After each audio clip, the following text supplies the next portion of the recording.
Io credo che l'enciclica porta frutti quando è scritta con il sangue dei martiri. Non è che l'enciclica, altrimenti è un paper che rimane lì nelle biblioteche. Cioè, per quanto abbia la forza del magistero petrino, però se l'enciclica non dà voce a un popolo che dà la vita tutti i giorni nelle imprese, nelle fabbriche, nelle famiglie, per queste cose scritte lì, io ho l'impressione che oggi sia tutta la Chiesa e sia poco profetica.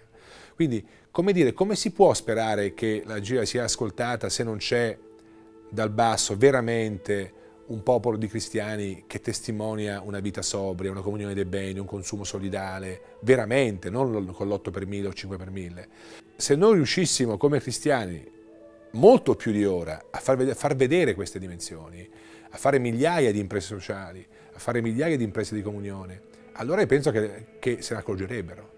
O perché ne sentono il fastidio e quindi reagiscono, o perché magari ci sono di buona volontà, sono persone oneste, magari si convertono. Però l'enciclica prende forza dai martiri, cioè questa è un'antica idea, no?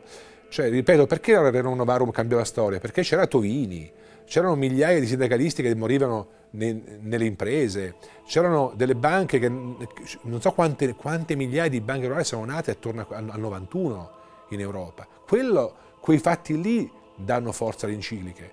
Se non c'è questa vita, l'enciclica rimane un paper. Un paper scritto bene, speriamo, ma un paper. Invece l'enciclica non è un paper perché è dietro la testimonianza viva della gente. Io oggi ho l'impressione che il mondo cristiano, cattolico dal mio punto di vista, non vede la testimonianza nei fatti economici importante come la testimonianza nei fatti sulla vita, sulle questioni di coscienza. È come se l'economico sia ancora un luogo dove entrare tappandosi il naso.